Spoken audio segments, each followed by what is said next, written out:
વનની મોજા ઇન્દ્ર દેવ બ્રહ્મદેવ આવ્યા. અરે ઇન્દ્રદેવ તપોવનમાં શું કામ પડ્યા? અરે બ્રહ્મદેવ તમે પણ કાન ખોલીને સાંભળી લ્યો. તિમોરના ઋષિ મુનિઓ હજારો વર્ષથી તપ કરતા તોય મારા ઇન્દ્રસનને કાંઈ ન થતું. અરે આ કાળા માથાળો માંડવી 3.5 દિવસની અંદર તપ કરી રહ્યો છે અને પોપટની પાંજણી પાછળ મારું ઇન્દ્રસન ડોલાવી રહ્યો છે. કોઈ મારું ઇન્દ્રસન લઈ લેવા માંગે છે તો તમે એને રજા આપતા હોય. નહીં ઇન્દ્રદેવ, તમારી ઇન્દ્રપુરી ડોલે છે ને એમાં મારી બ્રહ્માપુરી પણ ડોલે છે. આપનાથી મોટા કોણ કે વિષ્ણુદેવ? તેને મને કહ્યું હતું કે જ્યારે સંકટ પડે ત્યારે મને યાદ કરજો. તો અત્યારે સંકટ તો થમાય છે. અત્યારે વિષ્ણુદેવને અહીંયા બોલાવો. અરે આદિ બ્રહ્મા દેવ બોલાવે, વિષ્ણુદેવ આવો બોલ.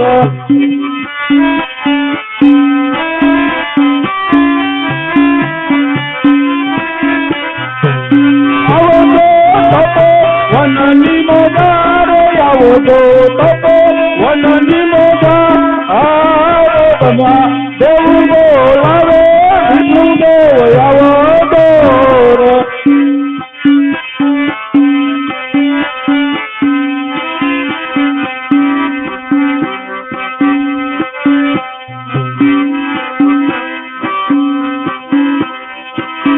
અરે આજ બ્રહ્મા દેવ બોલાવે, વિષ્ણુદેવ આવ્યા રે.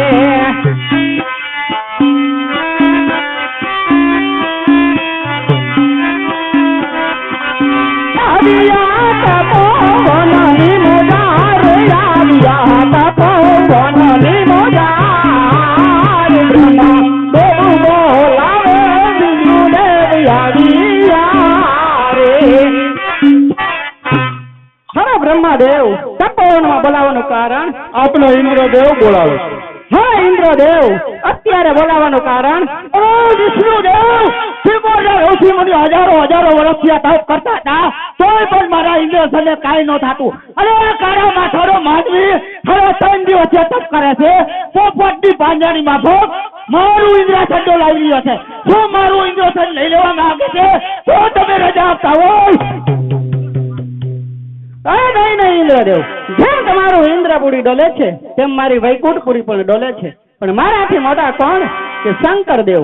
શંકરદેવે મને કહ્યું હતું કે દેવ વિષ્ણુ જ્યારે તમને સંકટ પડે ત્યારે મને યાદ કરજે. અત્યારે સંકટ તો સમય છે. શંકરદેવને અત્યારે અહીંયા બોલાવો. અરે આજ વિષ્ણુ દેવ બોલાવે, ભોળાનાથ આવાજો રે.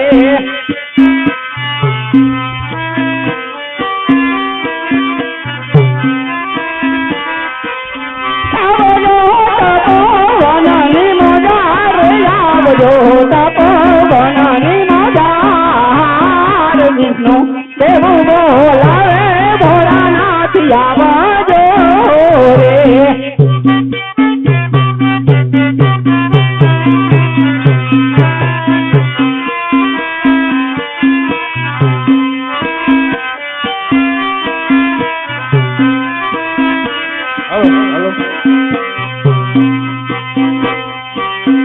અરે આજ વિષ્ણુ દેવ સામરે ભોળાનાથ આવ્યા રે.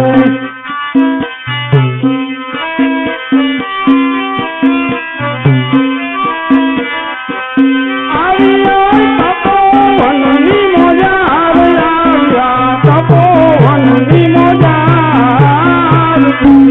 દેવ બોલાવે, ભોળાનાથ આવ્યા રે.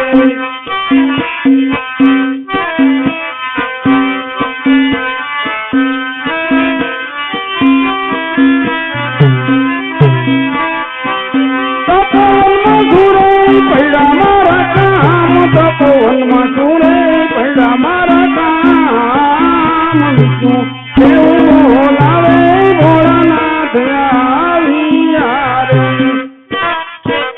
વિષ્ણુદેવ અત્યારે બોલાવાનું કારણ? આપને ઇન્દ્રદેવ બોલાવે. અરે ઇન્દ્રદેવ અત્યારે બોલાવાનું કારણ? અરે ભોળાનાથ ઋષિ મુનિઓ હજારો વર્ષથી તપ કરતા હતા તોય પણ મારા મારા ઇન્દ્રસન ને કાંઈ ન થાતું અને કાળામાં થાળો માનવી 3.5 દિવસની અંદર તપ કરે છે તો મારું ઇન્દ્રસન લઈ લેવા માંગે છે તો તમે એને રજા આપતા હો તો ઘરથી વાત જુદા કરવું. અરે નહીં ઇન્દ્ર, જેમ તમારું ઇન્દ્રસન ડોલી રહ્યું છે એમ મારું કૈલાસપુરી પણ ડોલી રહ્યું છે. માટે એની તમે જરા પણ ચિંતા ના કરો, કારણ કે એ તો મારો લાડીલો અને પ્રેમીલો ભક્ત અજમલ છે. એ તો એનું વાંજિયા મેણું ભાંગવા મારે ચરણે આવેલ છે. દેવના દુખડા ભાંગો ભોળા શંકર, દેવના દુખડા ભાંગો રે.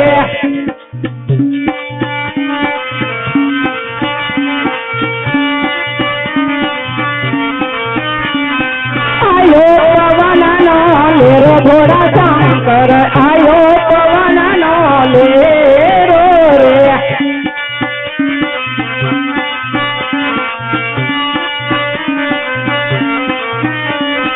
જટાયું ઉડી ઉડી જાય ભોળા શંકર, જટાયું ઉડી ઉડી જાય રે.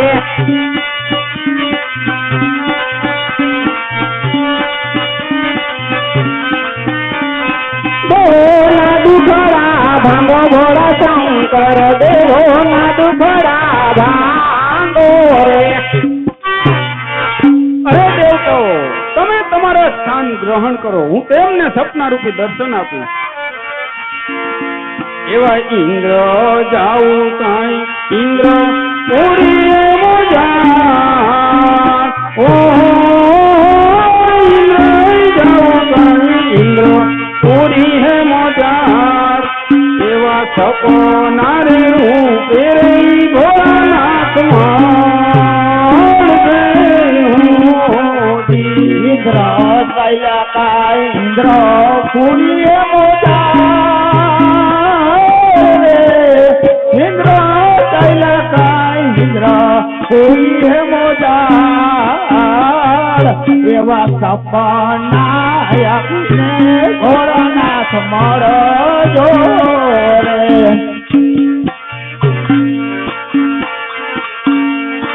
એવા બ્રહ્મા જાઓ કાંઈ, બ્રહ્મા પૂરીએ મોજા. બ્રહ્મા જાઓ કાંઈ, બ્રહ્મા પૂરી હે મોજા. એવા સપના રે રૂપે રે ભોળાનાથ માળ જયોજી.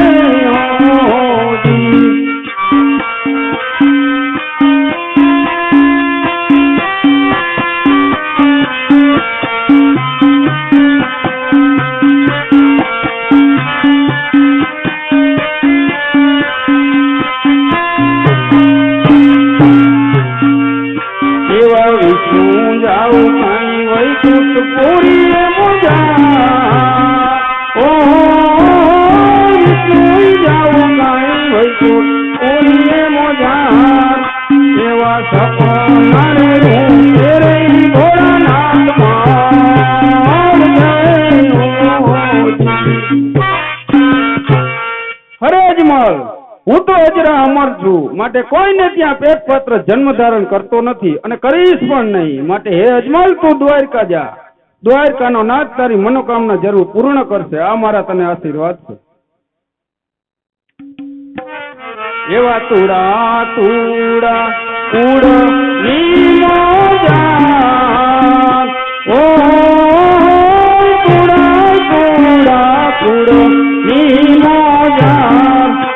એવા સપના રે પૂરે અજમલ રાય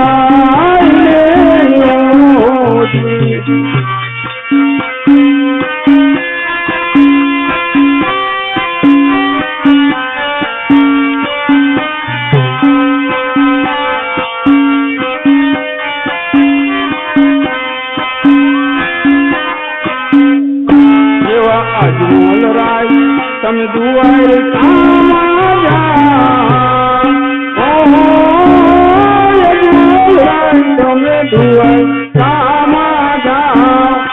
એવો દુઆર મારે વાળો રે દુખડા બાંધે હોજી.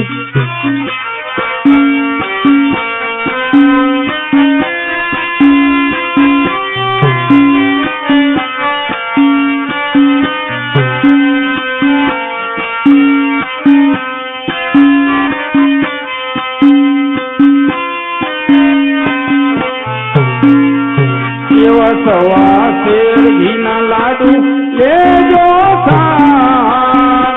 ઓ સવા શેર ઘીના લાડુ લેજો સાથ. એવા પ્રભુને મારી બધી તમે જામજો.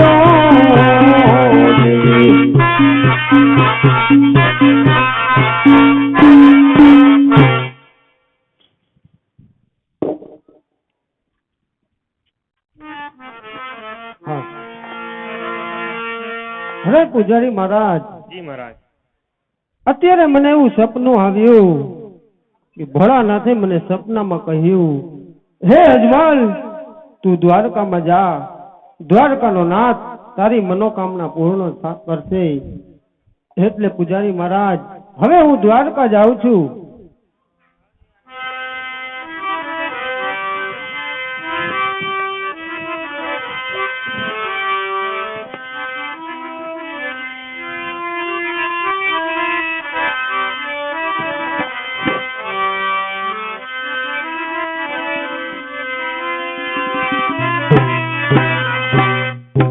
અરે પ્રધાનજી, તારા મહારાજા ભોળાનાથના દર્શન ગયા છે, હજી સુધી કેમ આવ્યા નહીં? સામેથી આવતા દેખાય છે.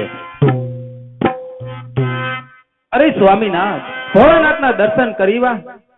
હા સતી, કાશી વિશ્વનાથ ભોળાનાથના ચરણે ગયો તો, એમના દર્શન કરીને આવ્યો. અરે સતી, એમને કહ્યું, હું તો અંતર્યામી છું, કોઈના પેટ પાત્ર જન્મ ધારણ કરતો નથી અને કરીશ પણ નહીં. માટે હે અજમલ, તું દ્વારકામાં જા, દ્વારકાનો નાથ તારી મનોકામના પૂર્ણ કરશે. અરે સતી, હવે મને સવાસેર ઘીના લાડુ બનાવી આપો, એટલે મારે દ્વારકા જવું છે. અરે સ્વામીનાથ, દ્વારકા જવું હોય તો મારે કાંઈ ના નથી, પણ આપણી દીકરી સગુણા ઉંમર લાયક થઈ ગઈ છે, તેમના લગ્ન કરી અને પછી તમે દ્વારકા જાઓ. બરોબર છે સતી. અરે પ્રધાનજી, જય મહારાજ. રાજમાંથી પંડિતને બોલાવો. હરે આજ પર જાન બોલાવે પંડિત આવા દો.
અરે પ્રધાનજી, અત્યારે અમારું શું કામ પડ્યું? મહારાજા બોલાવે. એ મહારાજ, અત્યારે આ પંડિત નું શું કામ પડ્યું? અરે પંડિતજી, તમારું કામ તો એટલું જ કે મારી દીકરી સગુણા, તેમના અમે લગ્ન લેવાના છે, માટે તમારે લીલુડા શ્રીફળ લઈ દેશ વિદેશ જવાનું છે. દેશ જાજો પરદેશ જાજો પંડિતજી, પણ એક પિંગલગઢ ના જતા. અરે મહારાજ, પિંગલગઢ ન જવાનું કારણ? અરે પંડિતજી, પિંગલગઢના રાજા એટલે કે પઢિયાલ રાય, એમની સાથે આજ મારે 20-20 વર્ષના વેર અને 24-24 વર્ષના અબોલા, માટે એક રસ્તો પિંગલગઢનો ના લેતા. ભલે મહારાજ, તમારે પણ મને એક વચન આપવું જોઈશે, કારણ કે હું જ્યાં શ્રીફળનો શિકાર કરી આવું એ તમારે માન્ય રાખવું જોઈશે. બરોબર છે ગોરદેવ, જ્યાં તમે શ્રીફળનો શિકાર કરીને આવશો એ મારે શિરો માન્ય રહેશે.